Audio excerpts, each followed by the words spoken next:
அனைவருக்கும் வணக்கம்.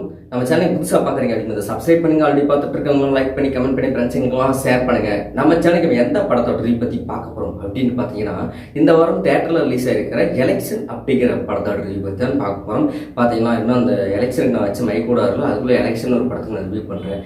சரி, இந்த படத்தில் யாரெல்லாம் நடிச்சிருக்காங்க அப்படின்னு சொல்லி பார்த்தோம்னா, நம்ம உரியடி விஜயகுமார் நடிச்சிருக்காரு. இவங்க கூட பார்த்தோம்னா தமிழ் நடிச்சிருக்காரு. இந்த படத்தோட டைரக்டருமே அவர் தான். அது மட்டும் இல்லாமல் அயோத்தி நடிகை பிரீத்தி நடிச்சிருக்காங்க. இவங்க கூட திலீபன் நடிச்சிருக்காரு, ஜார்ஜ் மரியா நடிச்சிருக்காங்க. இன்னும் நிறைய ஆர்டிஸ்ட்லாம் இந்த படத்தில் நடிச்சிருக்காங்க. சரி, இந்த படத்தோட டைரக்டர் யார் அப்படிங்கிறத சொல்லிட்டேன். அதே மாதிரி இந்த படத்தோட மியூசிக் டைரக்டர் யார் அடிச்சு பார்த்தோம்னா, 96 மற்றும் இவர் இதுக்கு முன்னாடி நடித்த ஃபைட் கிளப் படத்தோட மியூசிக் டைரக்டர் கோவிந்தஸ்னா தான் இந்த படத்துக்கு மியூசிக் போட்டிருக்காரு. அதேமாதிரி இந்த படத்தோட டியூரேஷன் டைம் அப்படின்னு எடுத்துட்டோம்னா 2 மணி நேரம் தான் இந்த படத்தோட டியூரேஷன் டைமே. 2 மணி நேரத்துக்கு 30 நிமிஷம் கம்மியாக, சரி 30 செகண்ட் கம்மியாக தான் இருக்குது. சரி, படத்தோட கதை என்ன அப்படின்னு எடுத்துட்டோம்னா, நம்ம ஹீரோ விஜயகுமாரோட அப்பா தான் ஜார்ஜ் மரியான். அவர் பார்த்தீங்கன்னா 40 வருஷமா ஒரே கட்சியில் இருக்காரு. அவருக்கு நெருக்கமான நண்பருமே ஒருத்தர் இருக்காரு. அந்த நெருக்கமான நண்பரோட பொண்ணு தான் நம்ம ஹீரோ லவ் பண்றாரு. இருந்தாலுமே அந்த நெருக்கமான நண்பருமே கூட ரொம்ப நாளாக அரசியல் இருக்காரு. ஒரு பஞ்சாயத்து தலைவர் எலெக்ஷன்ல சீட்டு கொடுக்கல அப்படிங்கிறப்போ தனியா எதிர்த்து நிற்கிறாரு. இருந்தாலுமே நான் என் கட்சி யார் காட்டுதோ அவங்கள தான் நான் ஜெயிக்க வைப்பேன் அப்படின்னு சொல்லி ஹீரோவோட குறிக்கோளோட இருக்கிறாரு. பட் இருந்தாலும் அங்கேயுமே ஹீரோ அப்பாவோட ஃப்ரெண்டு தோத்துறாரு. தோத்த ஒரு அதிர்ச்சியில ஹீரோக்கும் பொண்ணு தர மாட்டேங்கிறாங்க. 2 வீடுமே ஒரு பகையாளி குடும்பமா ஆயிடுது. அதுக்கப்புறம் நம்ம ஹீரோவும் பிரீத்தியை கல்யாணம் பண்ணி வாழ்க்கையில் ரன் பண்ணிட்டு இருக்காரு.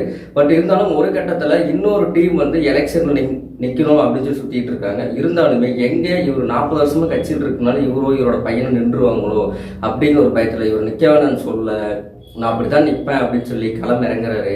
களம் இறங்கினதுக்கு அப்புறம் இவர் அந்த எலெக்ஷன்ல தோத்து போயிடுறாரு. தோத்து போனதுக்கு அப்புறம் அவருக்கு வாழ்க்கையில் நிறைய கஷ்டங்கள் ஏற்படுது. அதுக்கப்புறம் இதெல்லாம் யாருனால நடக்குது, இவர் மீண்டும் மீண்டும் எலெக்ஷன்ல நிற்கிறாப்புல, அதுல எல்லாம் இவர் ஜெயிச்சாரா இல்லையா, இந்த படத்துல அவங்க சொல்ல வந்த கருத்து தான் என்ன அப்படிங்கிறதான் இந்த படத்தோட கதையே.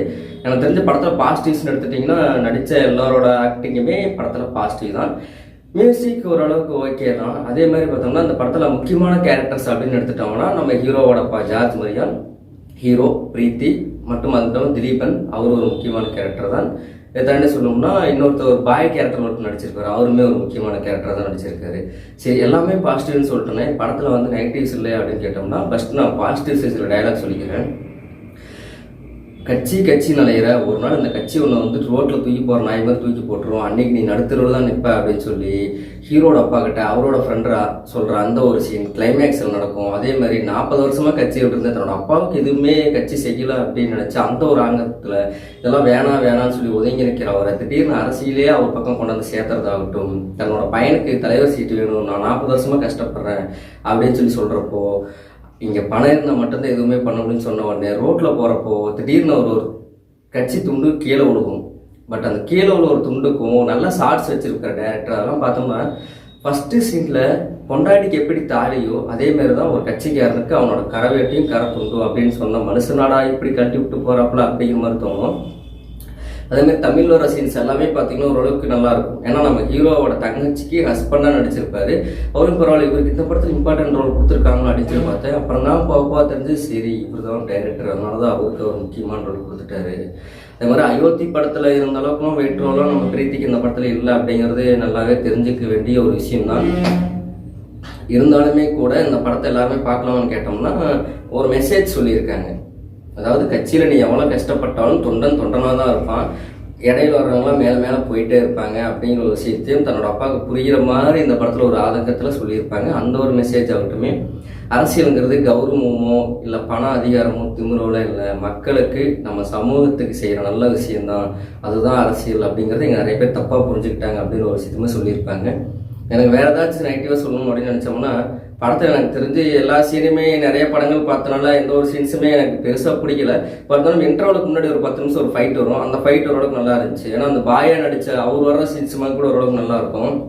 அதேமாதிரி நம்ம ஹீரோ வந்து தொடர்ச்சியாக உரியடி 1 உரியடி 2 ஃபைட் கிளப் இந்த படம் ஒரே மாதிரி ரியாக்ஷன் தான் படம் பண்ணிட்டு இருக்காரு விஜயகுமார் சார். கொஞ்சம் திருத்திக்காங்க சார், அடுத்தடுத்து ஓரளவுக்கு ட்ரை பண்ணி ஆக்டிங்லாம் மாற்ற பாருங்க அப்படின்னு அவர்கிட்ட சொல்லணும் அப்படிங்கிறது தோணுச்சு. ரெண்டாவது, இந்த படத்தோட டியூரேஷன் டைமே 1 மணி நேரம் 53 நிமிஷம் தான், 2 மணி நேரத்துக்குள்ளே தான் இருக்குது. பட் இதுக்குள்ளே ஒரு 4-5 பாட்டை வச்சு அது ஒரு 20 நிமிஷம் 25 நிமிஷம் போய் கதையில் என்ன தான் சொல்ல வராங்க அப்படிங்கிறதுமே தெரியல.